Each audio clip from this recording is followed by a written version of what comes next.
welcome to this recording on ESS BIZTOOLS starter package. We're just getting ready to do a live feed, so I'll just go through that. So we're sending this to LinkedIn, Facebook, X, YouTube. People can familiarise themselves with the products contained within ESS BIZTOOLS. I'm Peter Towers, Managing Director of ESS BIZTOOLS.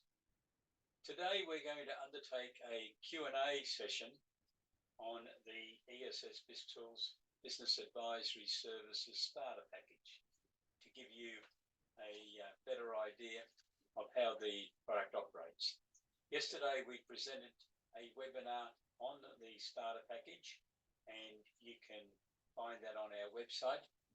And if you're on our database, we will be sending that that webinar recording to you.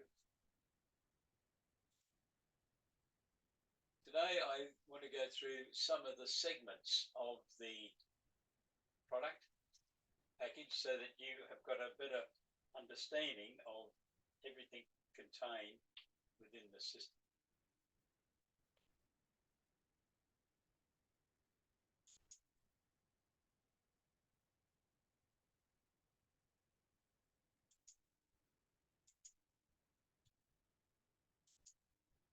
You should now be able to see our screen.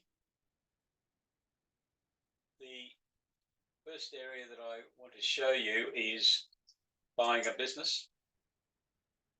So these are some of the supplementary packages that you've got within ESS BIZTOOLS that you can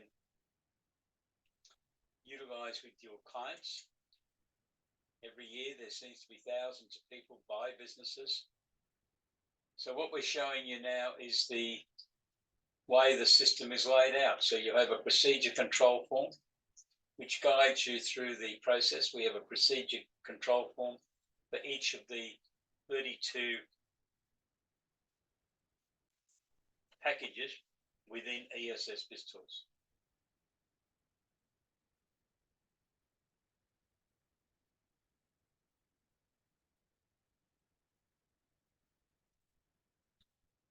This is referring to the buying a business consultancy paper, which is the overview of the approach that you might take. And we have links to a number of BAS forms. We call them Business Advisory Services forms that gives you more information and the ability to answer the questions that are there, which will help you to assist the client. We also have articles that might benefit the client, thinking about buying a business, purchasing a business checklist, buying a business consultancy reference papers. That's for you to go through and check.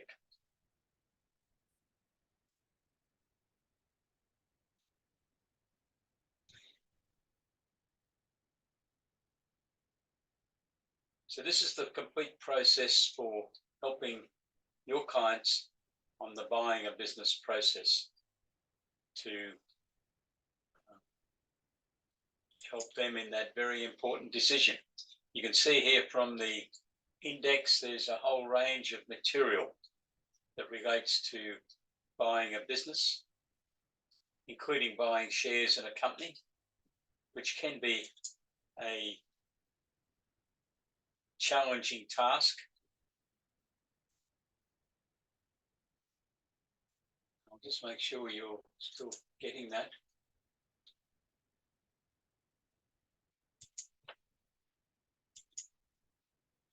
So buying shares in a company, I don't really like anyone buying shares, but I know there's times when they've got to, if they want to obtain that business. So this is giving you a full overview of what's happened within the business. Who are the shareholders? Who are the directors? What sort of agreements are there? Because what you don't want is your client to be caught up in a real problem area, do you? And this guideline will help you as you go through that process. Is there some shareholders agreements? What do they say? Your client needs to know all this information. If they're going to buy shares in a company, they might be locking themselves into a whole stack of other problems that they would prefer not to be involved in. So that's the buying a business process. There's a lot of material there which will help you on that journey. We're talking about the starter package, so we'll go back to that. The client mentoring and coaching modules.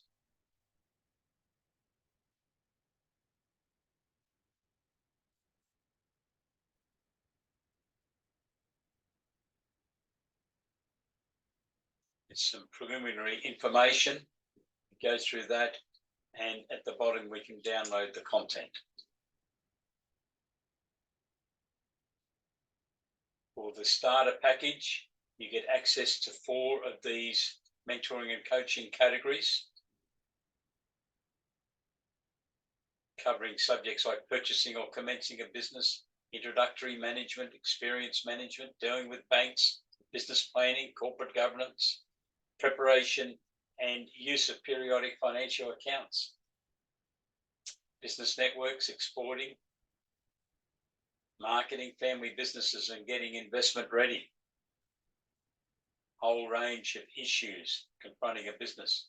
So let's pick on family business.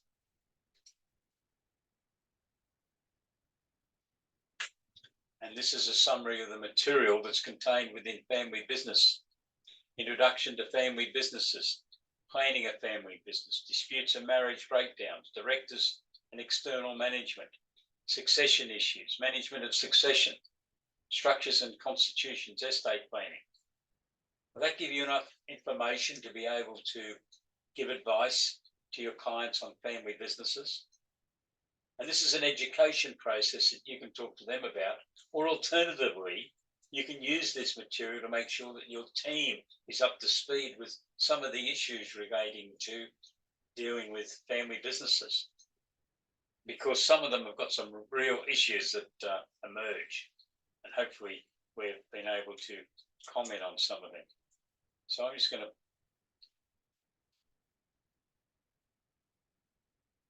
pull this first one up, and I'll just make sure the shares are working.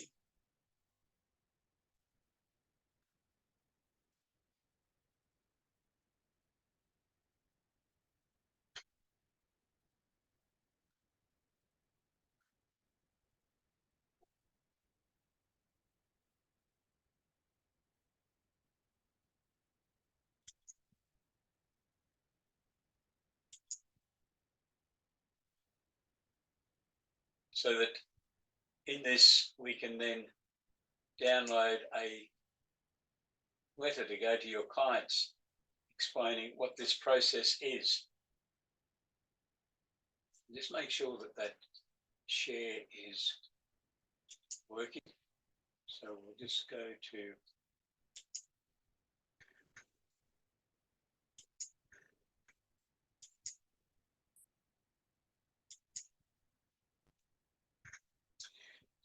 family business.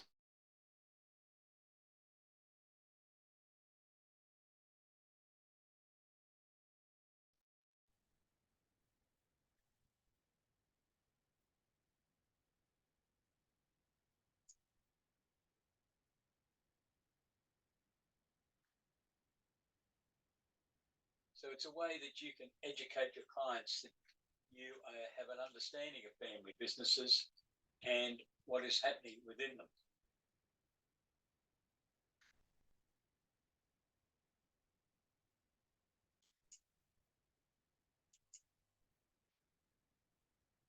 There's a survey form that your clients could complete, which I'm just going to show you now.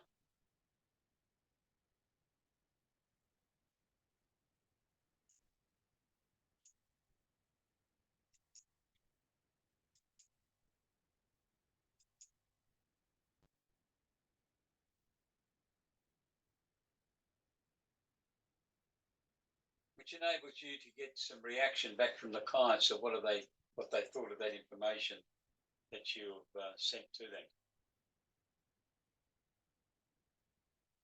so that you can evaluate.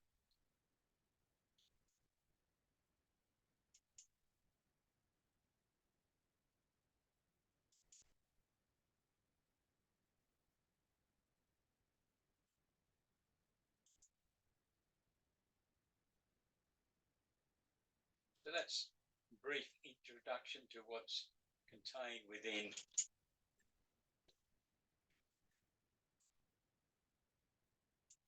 client mentoring.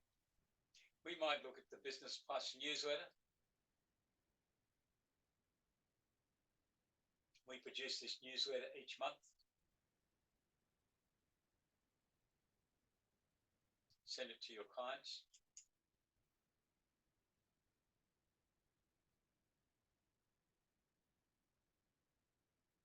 And we'll bring up the most recent edition, 237, which is today's. It's just been uploaded. So that our subscribers have received this newsletter. And I'm just going to make sure that we're sharing that okay. So this is the newsletter that's gone out. It looks at systems help SMEs to survive, preparing your business vision. Quality time to think is important. What does it mean? Avoiding the pitfalls in starting a business. Stock mix can be a problem. So then we go into it and talk about systems help SMEs. Now we're trying to write a variety of articles, which will, at least one article will cover clients in your or prospects in your firm, so that you can then follow them up next week and ask them, did they read the article? If you think it's targeted at someone that might be interested in systems helping SMEs survive, talk to them about it. Because this is the way I believe advisory services are marketed to your clients. The next article is preparing your business vision. What's the leadership planning for this business? It's looking at the business plan and then the predictive accounting reports, and then analysing the financial projections, looking at potential capital raising. And quality time is important to enable leadership team people to think. The CEO and other leadership team members need to allocate regular quality time to think about business issues when they are not being pressurised about daily problems. It's very difficult, isn't it? And as we're on the theme of the business plan, we're continuing that through there. They go through issues concerned with where's the company going or the business going.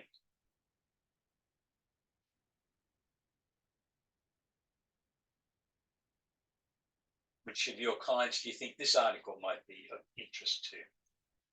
And at the end of each of these articles, there's a short paragraph, which is the call for action.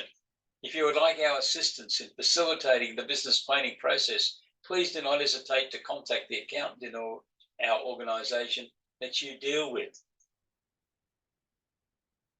And then we have, what does it mean? This is an education process, normally for newer clients, so that they understand some of the accounting terminology. Days creditors outstanding, days debtors outstanding, and really hopefully understand the real implication of those two figures. I've seen situations where budgets have been done on the assumption that debtors are going to pay within 30 days. And when you analyse the financial accounts halfway through the year, you find that debtors' days outstanding is up over 70 days. That's got a significant impact on that business's cash flow position. The debtors. Avoiding the pitfalls in starting a business.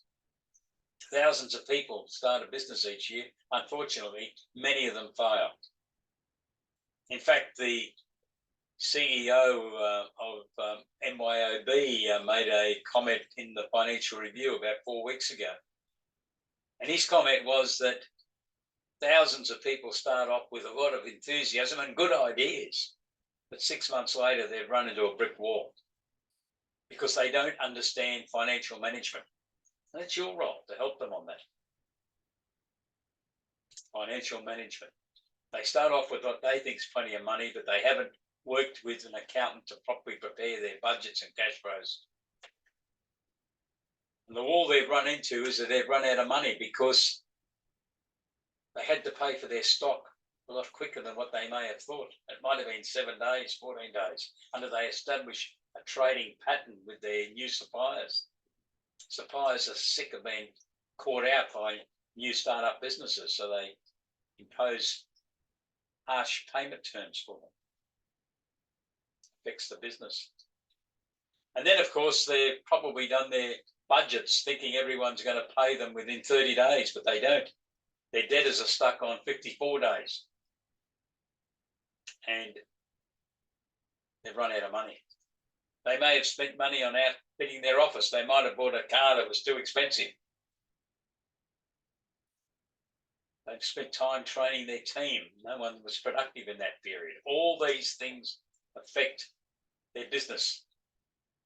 And the MYOB CEO was saying this was because they didn't understand financial management.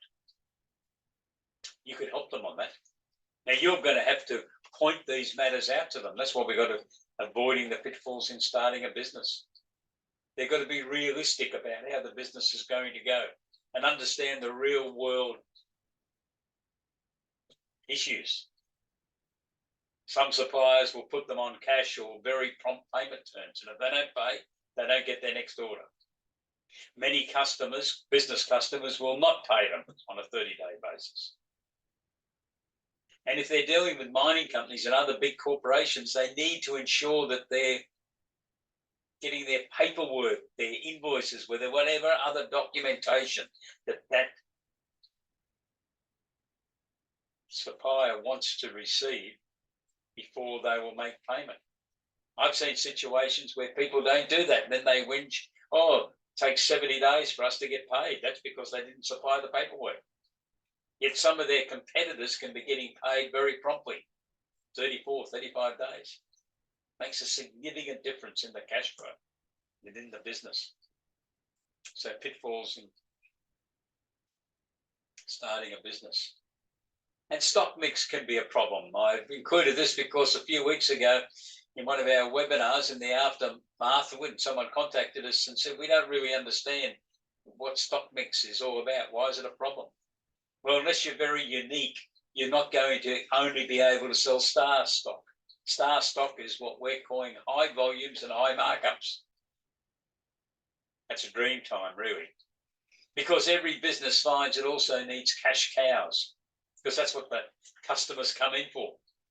In a small store, it's the milk, it's the newspaper, it's the bread. Not much markups on any of that. They sell a lot of it. But you couldn't run your whole business on it, could you? So you need to make sure your clients understand this and know what their stars and their cash cows are. And then there's the problem mines. Might have been last year's star products, but everything was made in yellow last year because that's what the ladies wanted to buy, or whatever the fashions were, or the product that was being fancied by the marketplace was. And it's changed. This year, the market's looking for different colours, or there's a new product on the scene. Something's changed. So you're not going to get the volume and you're not going to get the markups. So you probably need to quit it as soon as you can, I think. And then we've got the disaster mines. Now, we've all heard about these. And some of them sound funny stories at the time, but they're not for the business involved or the manager that's got to fix it up. It's when someone's reordered stock that no one wanted, or someone thought they got a great deal and it wasn't a great deal. And some poor manager of a business somewhere is left to deal with it. So that's the disaster mine. You need to make sure that your clients understand how much of each of those they've got, so they can work out if they're going to generate enough revenue to generate the gross profit they need to pay their expenses and to earn a profit. And in ESS BizTools, we have a package which will assist you to do that. It's the retail markup and volume calculator, which allows you to sit down with your client and go through and do the mix. And then we got attention accountants. Now, this is where we've given you a bit of a reference library, if you like. You can read about these particular subjects before you send this out to your client. I'll read it over the weekend. So if the client rings you up and wants to talk about stock management, you know what's prompted them to do that. It's been the newsletter. Because we've had some subscribers who haven't read it before they've sent it out, and they've wondered why they're getting questions about export marketing or stock markups and gross profit percentages and these sorts of things. It's a good idea to read it first so you know what your clients might be going to contact you about. So that's Business Plus. That is hot off the press, and it's available for our subscribers, and we are going to send round a complimentary copy of that issue of Business Plus to the people we're talking to about becoming involved with ESS BIZTOOLS. Another product package we have is research and development.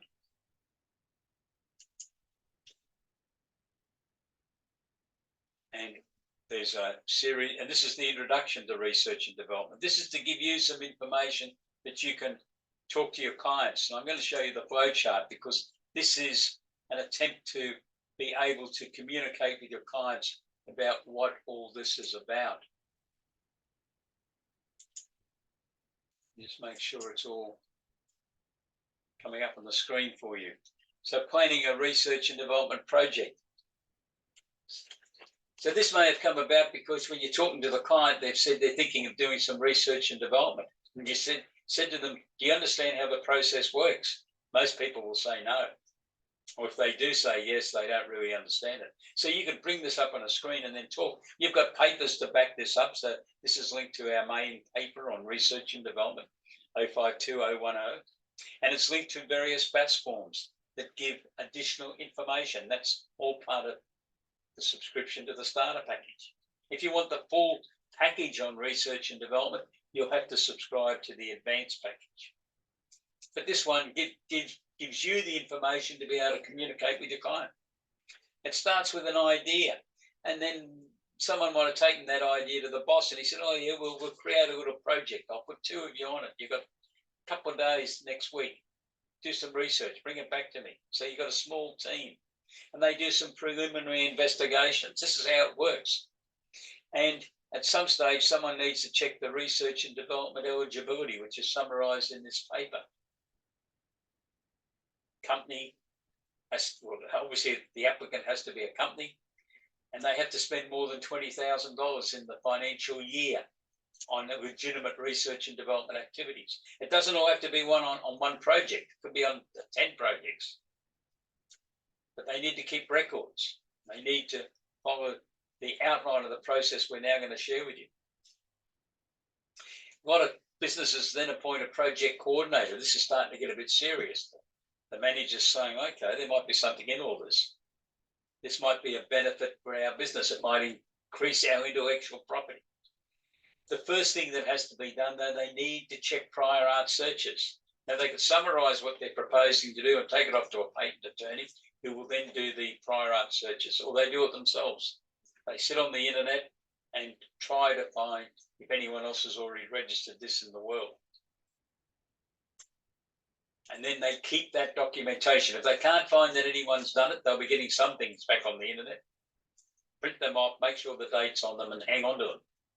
Because they might go ahead and be involved in this research and development program, and no government agency, Oz Industry, or the ATO normally query the legitimacy of their claiming that there's no prior art at that stage. But they may do an audit later on. 2, 3, 4 years' time. They're going to need that documentation. Because by that stage, if someone did a search on the internet, they may well find there are patents being imposed. But this is all back at the date, back at when all this was done, that you have to document. So that's what I've got there. Documentation of prior art literature identified. What did they find? Or what didn't they find? They might have a research and development manager. They then need to, they're getting serious now. They need to list the core activities they propose. And all this is summarised in this paper in items 13 to 17. So they must have at least one core activity. And the details of that are set out on that BAS 5514 form. And out of all that, they're identifying the new knowledge intended to be produced, because that's why the government's giving them assistance to do this. The government's hoping they're going to create new knowledge, which will create new businesses in Australia, which will create income, and ultimately taxation will get paid. That's all it's about. So the government's really putting up some motivation money at the beginning. And part of this process is to identify an hypothesis or hypotheses, a series of hypotheses. So this is how scientists go about in universities to prove something. They set out to prove something. They say, will this work or won't it work? And just to comment on the side here, if it doesn't work, doesn't mean you can't claim it as a research and development item. But you need to keep the documents. I did have one accountant ring me once and told me his client had spent over $100,000 on doing things and it didn't work. And I said, yes, okay. He said, I can claim it even though it didn't work. I said, most certainly. The government doesn't expect, and they know that there's a lot of dry gullies when it comes to experimentation. They don't expect everything to have worked, but they expect you to keep the records, your client to keep the records. And that's why we have these BAS forms in there. They're setting out the records that have to be kept. It's a good idea to approach some competent professionals. They might be university research people. There could be some other experts that you talk to. And it's a good idea to record who they are, or for the client to record them, and whatever other material they identify. So they then go back through a checklist and they produce a research and development plan. That's not required by the legislation for companies with turnovers under $20 million. Above 20 million turnover is, but we recommend that they do create a research and development plan, because this is all part of showing Oz Industry and the Australian Taxation Office that this was a fair income project.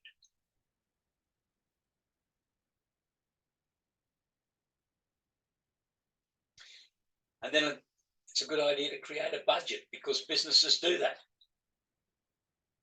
So the budget would be there, because it's all part of creating the story or the support documentation, if there isn't tax audit, that this was a real R&D project.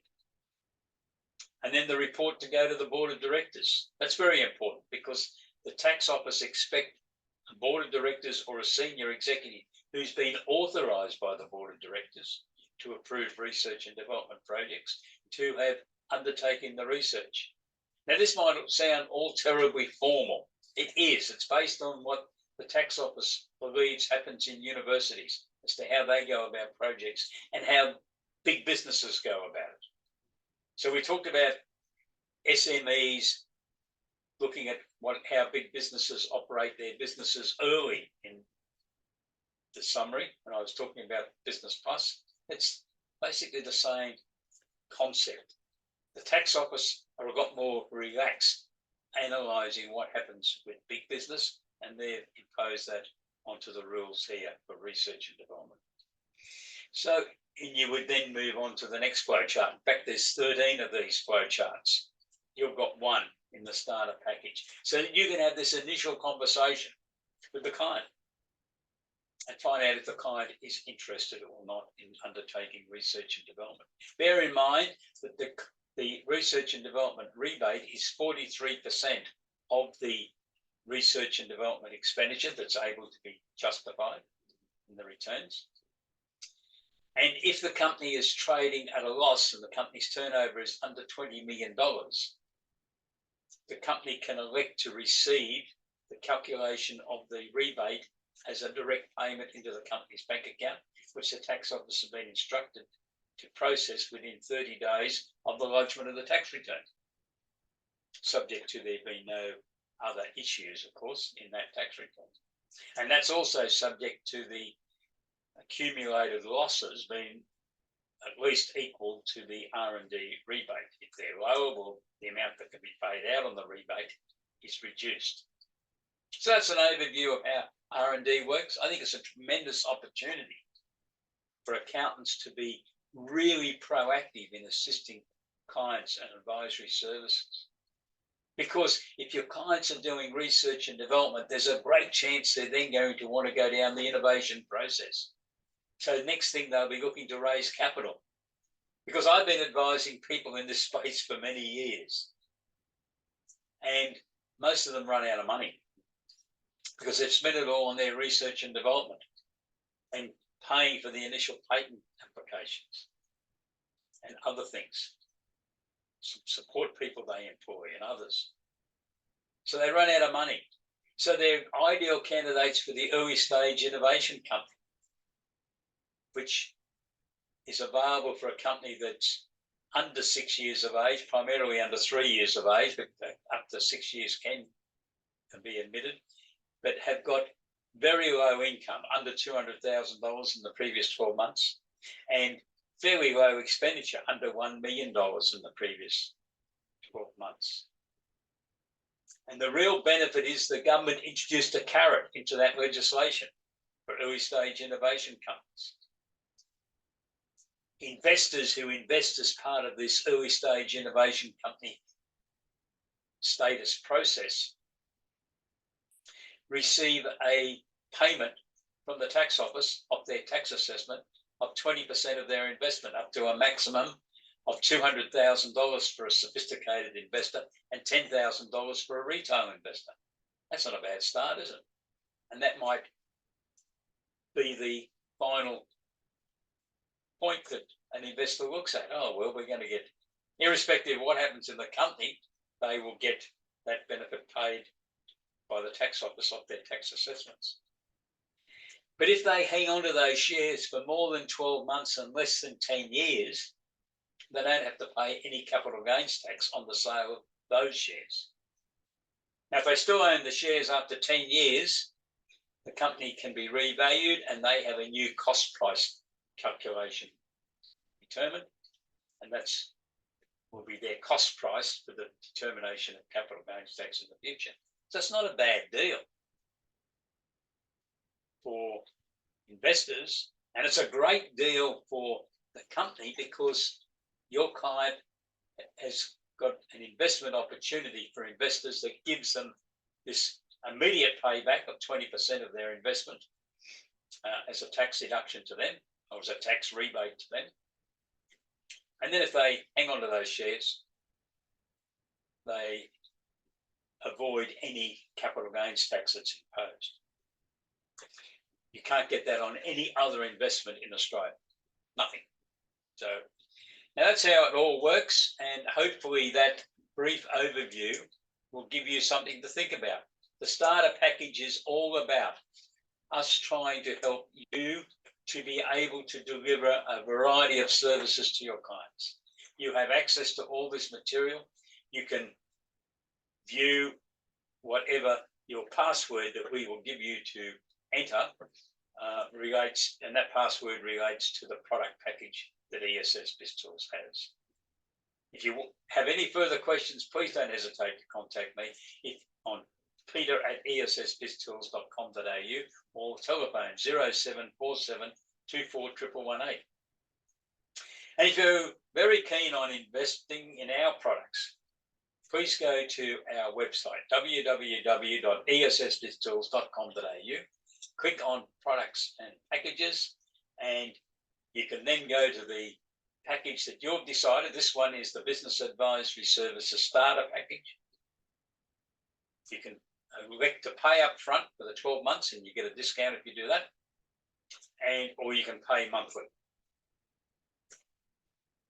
for the 12 months. I hope that you decide that you really want to offer advisory services to your clients, and we would love to hear from you. Stay safe. Have a great day. Goodbye.